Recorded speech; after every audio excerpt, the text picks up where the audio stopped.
पर प्रॉब्लम ये है कि जब चीज़ हो जाती है ना, तो तुम खुद ही बोलने लगते हो, अरे नहीं यार, इतनी आसानी से कैसे हो सकता है। तुम्हारा दिमाग एक्सेप्ट ही नहीं करता। सीन ऐसे हो जाता है जैसे किसी दिन अचानक तुम्हारा काम बन जाए, कोई चीज़ तुम्हें मिल जाए, कोई अपॉर्चुनिटी आ जाए, और तुम खुश होने के बजाय पहले ये चेक करने लगते हो कि कहीं ये गलती से तो नहीं हो गया, यूनिवर्स ने दे दिया। पर तुम खुद को बोल रहे हो, मैं तो इस टाइप का बंदा हूँ ही नहीं। बस यही से प्रॉब्लम स्टार्ट होती है। अब एक्टिवा कार वाली बात समझ लो ध्यान से। तुमने जब मैनिफेस्ट किया था ना, तुमने कार मांगी थी। यूनिवर्स ने सुना भी, समझा भी, और तुम्हें कार भी दे दी। पर तुम अंदर से भी एक्टिवा वाले हो। कार ड्राइववे में खड़ी है, इंजन ऑन होता है, आवाज़ आती है, तुम्हें लगता है यार थोड़ा ज़्यादा हो गया ये तो, इतनी स्पीड की आदत नहीं है तुम्हें, मुझे तो एक्टिवा ही ठीक लगी थी। भाई प्रॉब्लम कार में नहीं है, प्रॉब्लम ये है कि तुमने खुद को अपडेट नहीं किया। तुम्हारी आइडेंटिटी अभी भी वही है जो एक्टिवा चलाता था।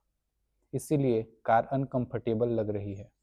और चीज़ जब अनकंफर्टेबल लगती है ना, तो आदमी उसको रिजेक्ट करने लगता है और फिर बोलता है इसकी वैल्यू ही नहीं। कार बोलेगी भी तो क्या बोलेगी, तू मुझे डिजर्व तो करता है, पर तू खुद पे डाउट क्यों कर रहा है। अब सेल्फ कॉन्सेप्ट क्या होता है, इसको थोड़ा ध्यान से समझ लो। सेल्फ कॉन्सेप्ट कोई डायलॉग नहीं है।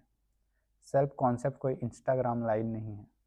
सेल्फ कॉन्सेप्ट सिंपल सी बात है, वो है जो तुम बिना सोचे अपने बारे में मान लेते हो।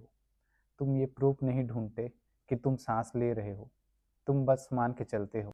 बस वैसे ही तुम अपनी वर्थ, अपनी लक, अपनी जगह के बारे में भी मान के चलते हो। अगर अंदर से तुम्हारा डिफ़ॉल्ट ये है कि मेरे साथ चीज़ें मुश्किल से होती हैं, तो जब चीज़ आसानी से हो जाती है, तुम्हारा दिमाग बोलता है यार ये कैसे हो गया, ये तो एरर है। और फिर तुम डाउट करने लगते हो। और फिर आता है 3D एविडेंस का नाटक। मैनिफेस्टेशन हो गई और तुम जासूस बन जाते हो। प्रूफ दिखाओ भाई, कल भी ये रिपीट होना चाहिए। अभी मान के थोड़ी बैठ जाऊंगा। भाई 3D कोई जस्ट थोड़ी है ना, वो सर्टिफिकेट देगी। 3D एक मिरर है, तुम जैसे हो वो वैसे ही रिफ्लेक्ट करती है। तुम रोज उठ के रियलिटी चेक कर रहे हो, जैसे ट्रेन का कोई टिकट का कोई स्टेटस हो, आज कंफर्म है या फिर भी वेटिंग लिस्ट। और तुम्हें जब कुछ तुरंत नहीं दिखता, तुम बोल देते हो मैंने तो पहले ही बोला था। अरे भाई, जब तुमने पेड़ लगाया था तो रोज मिट्टी खोद खोद के थोड़ी देखते थे कि रूट निकली या नहीं। ऐसा करोगे तो पेड़ ही तो खत्म हो जाएगी ना। कुरुक्षेत्र में अर्जुन खड़ा होता है, उसके पास सब कुछ होता है, स्किल होती है, एक्सपीरियंस होता है, प्रैक्टिस होता है, वो सबसे बड़ा धनुर्धर होता है, नॉलेज होती है। प्रॉब्लम ये नहीं थी कि अर्जुन लड़ नहीं सकता था, प्रॉब्लम तो ये थी कि उस वक्त अर्जुन अपनी आइडेंटिटी भूल चुका था। वो बोलता है मैं नहीं लड़ूंगा। अब ध्यान दो, ये एक ट्रेंड वॉरियर बोल रहा है, ये कोई बेगिनर नहीं है। इसका मतलब क्या है?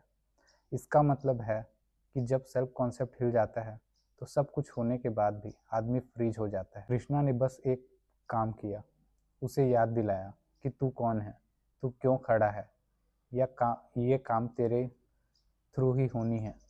जैसे ही अर्जुन को ये याद आता है, उसका डाउट गिर जाता है। बैटल वही था, सिचुएशन भी सेम थे, लोग भी सेम थे, बस अर्जुन का सेल्फ कॉन्सेप्ट वापस आ, और फिर एक्शन ऑटोमेटिक हो जाता है। सेम चीज़ हनुमान जी के साथ हुई थी। हनुमान समुंदर के किनारे खड़े थे, लंका जाना था, और उनको भी एक सेकंड के लिए डाउट होता है। ध्यान से सोचो, हनुमान जी के पास शक्ति पहले से थी, वो कहीं गई नहीं थी, बस उस वक्त उनको याद नहीं थी। जामवंत जी के आके क्या बोलते हैं, कोई नया पावर नहीं देते, बस बोलते हैं तुम अपनी शक्ति भूल गए हो। और जैसे ही याद आता है, समुंदर एकदम छोटा सा लगने लगता है। समुंदर बदला नहीं था, सिर्फ हनुमान का पर्सपेक्टिव बदला था। रोनाल्डो का एग्जाम्पल लेते हैं। क्रिस्टियानो रोनाल्डो फुटबॉल खेलता है और पूरी दुनिया उसको देखती है जैसे हाँ भाई, गोल तो तू ही मारेगा। पर सोचो, अगर रोनाल्डो अंदर से ये मानता होता यार मैं तो लकी हूँ, बस आज तो गलती से हो गया, कल होगा या नहीं होगा पता नहीं, क्या वो पिच पे कॉन्फिडेंस के साथ खड़े होता? नहीं। रोनाल्डो जब ग्राउंड पे उतरता है, उसका सेल्फ कॉन्सेप्ट होता है मैं चूजन हूँ, इसीलिए वो बॉल आने का वेट नहीं करता, वो बॉल को बुला लेता है और गोल हो जाता है। और फिर दुनिया बोलती है, देखा, ये तो एक्सपेक्टेड था। एग्जैक्टली यही सेल्फ कॉन्सेप्ट तुम्हारी लाइफ में काम करती है। अब शाहरुख खान का एग्जाम्पल लेते हैं। SRK किसी ऑडिशन रूम में जाता है तो वो ऐसे नहीं खड़ा होता, सर अगर हो सके तो एक चांस मिल जाए। उसका वाइब होता है, मैं रिप्लेस नहीं हो सकता। इसीलिए जब वो स्क्रीन पे आता है तो लोग बोलते हैं, हीरो आ गया। चाहे मूवी एवरेज ही क्यों ना हो, पर प्रेजेंस सुपरस्टार वाली होती है।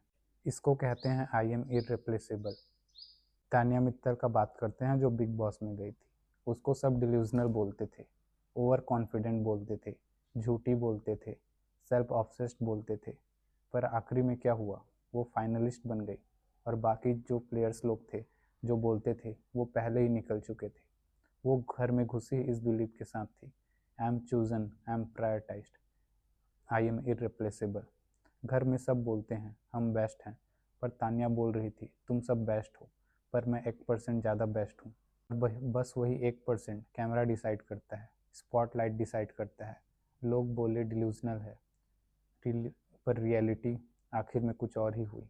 सेल्फ कॉन्सेप्ट कोई ईगो नहीं है, ये एक डायरेक्शन है। I am chosen, I am irreplaceable, I am prioritise, everything is always working in my favour.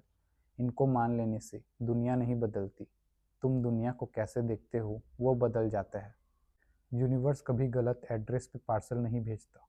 अगर कार आ गई है तो तुम एक्टिवा वाले नहीं हो, बस तुम्हें याद नहीं आ रहा।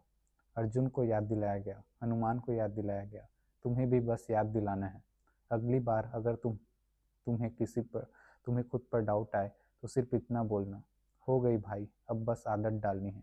और याद रखना, तुम सबके जैसे ही हो, बस 1% उन सब से ज़्यादा बेटर हो।